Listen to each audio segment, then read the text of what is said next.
You talking to me? What's up?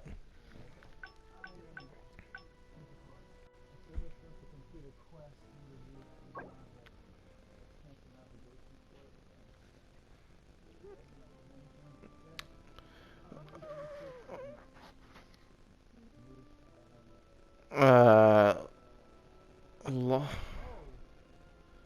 Make sure you're not in co-op mode.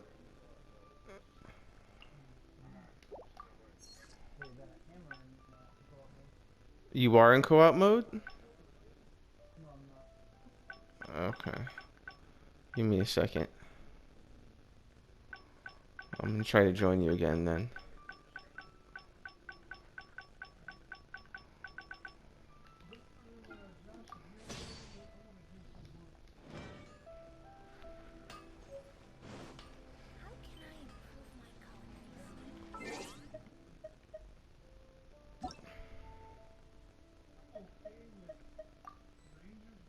Sage Smith is unable to enter. Log out and log back in. And if that don't work, then go ahead and complete the quest. Yeah, but when you log in, just head to like a city like Mondstadt or Leeway, like someplace where there's no enemies, and you can just simply wait, and then I'll try it again. And if that don't work, then yeah, you're gonna have to complete that quest.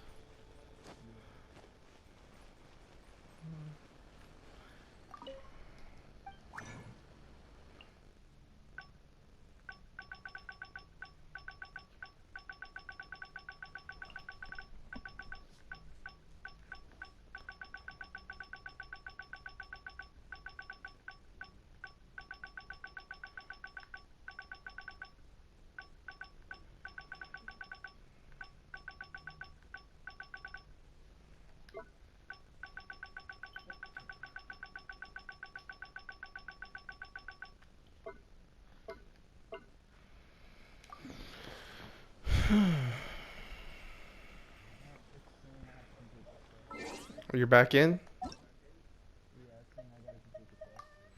Yeah, just go ahead and complete it because it's not letting me join you. Or let me know when you're done. Take your time. We have time.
Everybody stand back!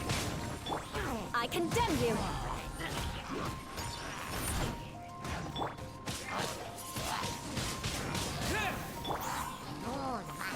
Stabilize! This is order!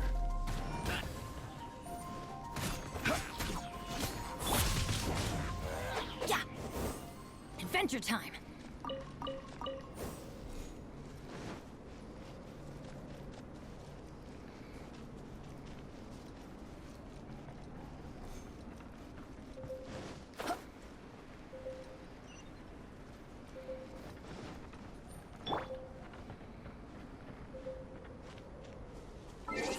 I'll be right back, Ethan.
Alright, Ethan, I'm back. Still doing the quest? Alright. You do your thing. Albedo! Traveler, Paimon. I suppose your story is ready. Yep. How about you? Do you need some more time? No need. I am also ready to tell my story. Paimon calls dibs! Paimon first! Please, go ahead. Okay, here goes. Once upon a time, there was an evil researcher who went into the mountains and did a crazy experiment on whopper flowers to transform their appearance. After a lot of pain and suffering, the whopper flowers finally took on a human form. Then they stood by the side of the mountain to wait for unsuspecting bypassers. To whoever spoke to them, they would ask them questions such as, "Who am I? Who are you?" If the bypasser got the wrong answer, the last sound they'd make would be a yelp before the whopper flower ate them alive in one bite. Ooh, truly frightening. What the? You two aren't scared at all! Don't go nitpicking, okay? If you didn't like the story, go write your own!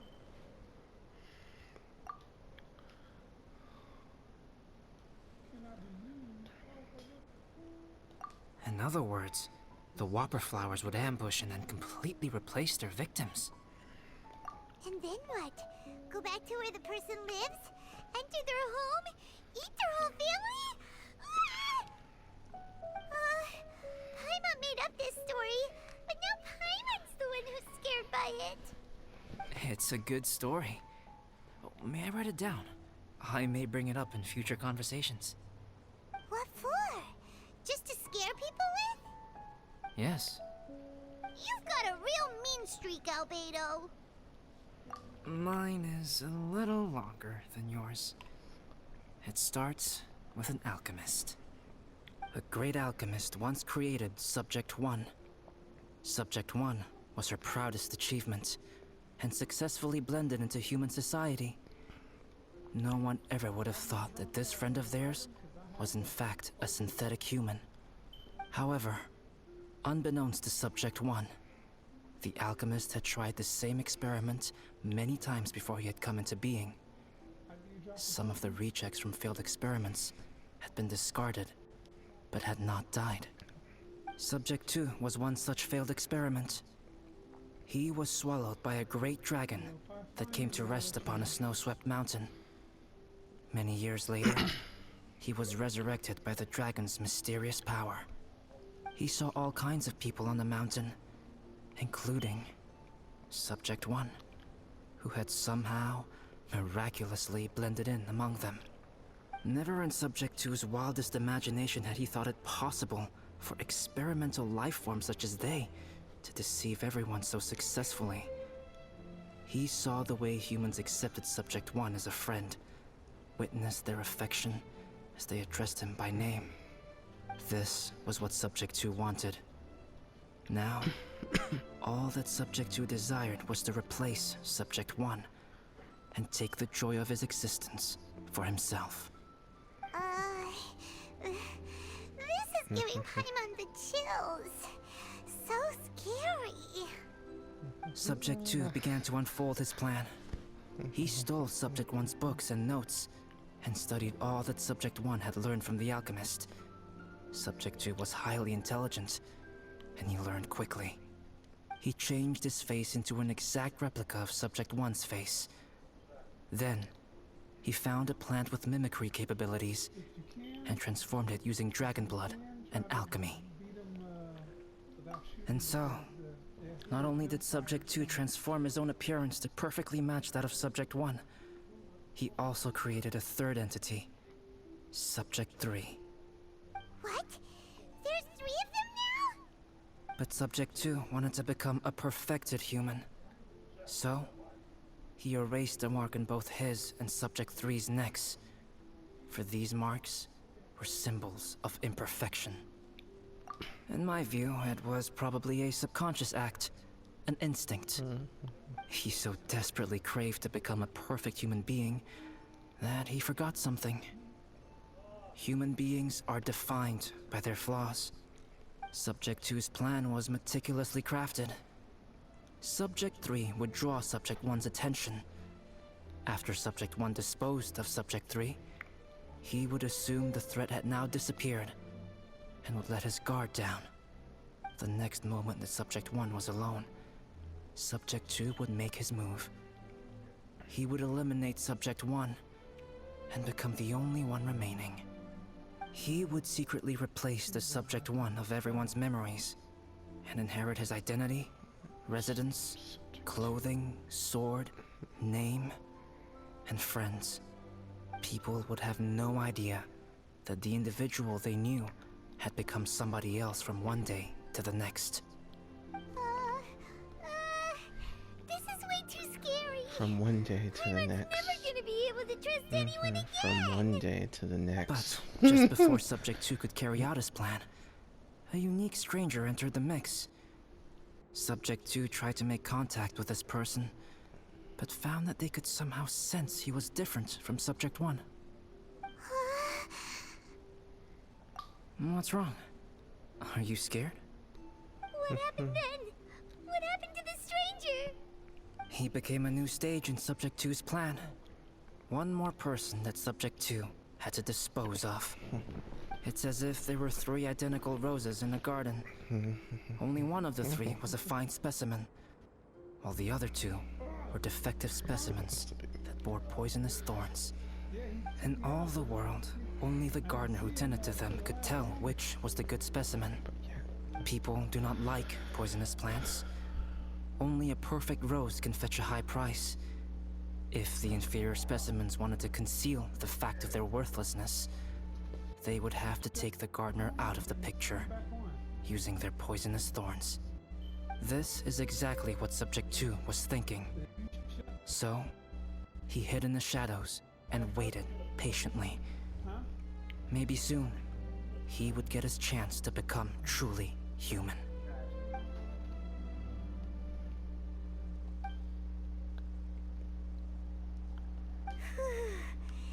That was intense! So what happened after that? Did Subject 2's plan succeed? Paimon can't bear thinking about it. Fortunately, it is just a story. And even in this story, Subject 2 did not succeed. But you can never let your guard down on Dragonspine. Monsters mutated with Durin's power and blood are also creatures of Rhine-Daughter. Just like me. You must beware of all such creatures. I'm glad to hear that.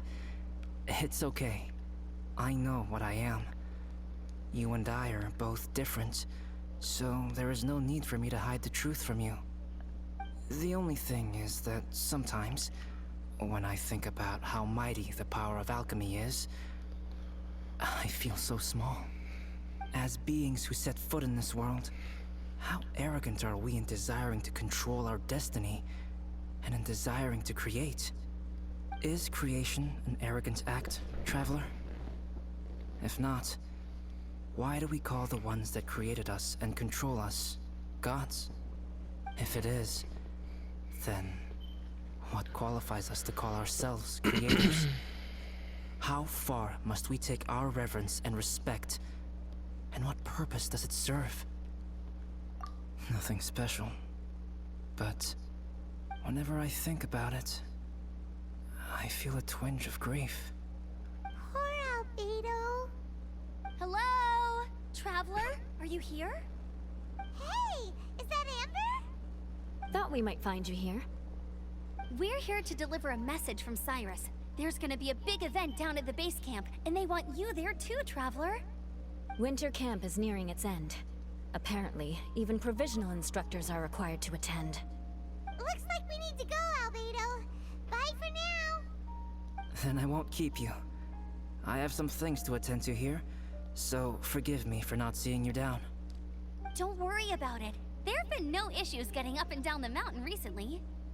Is everyone ready? Let's not keep them waiting.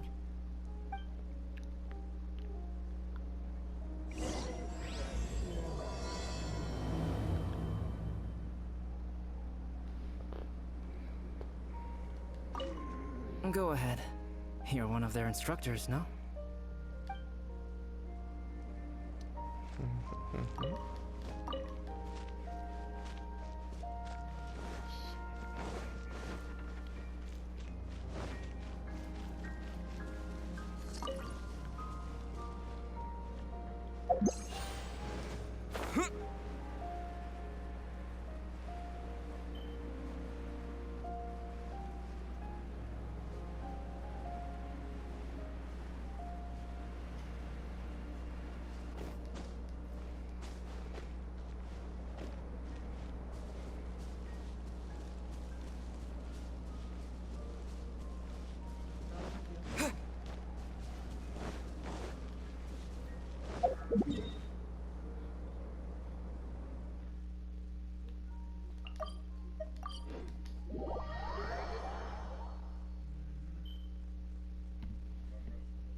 Huh?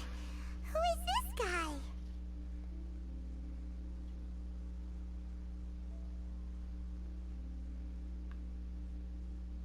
Allow me to introduce Yozerf. He's Joel's father. Dad, this is that traveler I was telling you about. The traveler's helped me out loads in the past, and this time we even built a snowman together. Joel has told me everything about you. I can't thank you enough. Wow, this is amazing! Wait a second. Why is Cyrus discreetly wiping tears away? And what is Pallet doing here? Pallet is the hero of the hour this time. Go on, Pallet. Tell us what happened in your own words. Okay. The weather was fine on that fateful day, and I had a feeling that Lady Luck was smiling down on me. So I trusted my gut and set off to explore somewhere new, somewhere dangerous. Because where there is great danger, there is also great treasure. Why does this sound so hard to believe? But I had only been away from the group for a short while when I fell down a slope and just started rolling. Uh-oh. Did my bad luck rub off on him when we ran into each other on the mountain? The place I fell to was somewhere I didn't recognize, and I'd sustained a few injuries. I remember thinking to myself, this is the worst luck I've ever had in my whole life. Then I met Yozerf. He'd heard the sound of me falling and came out to see what was going on. Huh? Wow, so it was completely by chance then. I thought he must have been someone from the Adventurers Guild here for the event, but after a few words of conversation, it was clear that he was having memory problems. He didn't even know his own name. The temperature was freezing, and there was no time to deal with all that there and then, so I convinced him to come back to the camp with me and figure everything else out after we got there. We got back to the camp, ran into Joel, and the moment he saw him, he froze for a second with this completely stunned expression on his face, and then he started crying out, "Dad! Dad!" That's when Yozerv suddenly started to remember. My memory has still not fully recovered, but Joel and his mother, they are the only ones that I will not, no, that I cannot forget. Daddy. Daddy's right here, Joel. Daddy's right here. Yozerf, don't you remember anything else at all? The boy princess? Feeding the foxes? I'm sorry. I have no recollection. Maybe it's because of the head trauma. I'm not sure. I woke up and found myself covered in blood. My things were gone, and there was nothing to indicate who I was or how I got there. I crawled into a cave and settled in for a slow recovery. After my legs and feet were a little better, my hunting skills were what kept me alive. Dad, I was so worried about you. I'm all right now, Joel. Oh, don't cry. Daddy's not going anywhere. I'm here to stay. Oh, this is good. This is good. You know what, though? I definitely think my luck got worse after running into Benin on that mountain. I knew it. I just... No. I just meant if it weren't for you, there's no way I ever would have run into Yozerv on a mountain this huge. Besides, we got back safely, didn't we? So don't blame yourself. Maybe sometimes miracles can only happen when you get just unlucky enough. Ballad. When did you become such a smooth talker, huh? Huh? Am I? I was just telling the truth. Oh, yeah. I want to say thank you to the Traveler, Uncle Cyrus, Auntie Eula, and Auntie Amber. Thanks, everyone.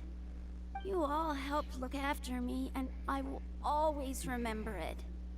But I guess I can't take the snowman with me, or it'll melt once it leaves Dragonspine. It's such a shame. Oh, I can help with that. One moment. Huh? Eula? Here, take this. It's powdered rime. Just add it to your snowman, and it will never melt. Wow! Really? Oh, this is awesome! You're the best, Auntie Eula! Dad, I have an unmeltable snowman now! How cool is that? How can I ever repay you all? Thank you all. Thank you from the bottom of my heart. Dad, I want to go move the snowman. Can we do it now, please? Okay. I'll be leaving with Joel now. I'm sure I'll see you all another day. Very well, very well. It's time for Pallet and I to have another discussion concerning his breaches of adventurer discipline. Huh? But Cyrus, I think I kind of made up for my mistakes this time, you know? See you guys! Oh, I made this for you and Amber. Think of it as a winter souvenir. Aw, are you sure? This must be really important to you. Come on now, just take it. No need to make such a fuss. Wow! Now our snowman won't melt either! Great! You're welcome. Just keep it. That's all I ask. Amber and I have some business to attend to now. See you later. See you! Everyone's gone. Seems like they've all got their own stuff to do now. Oh! You know what? We've been on Dragonspine all this time, and somehow Paimon still forgot to ask Albedo about how to make a fruit juicifier machine that could keep the juice fresh. try Timaeus again. He does seem pretty eager to please after all.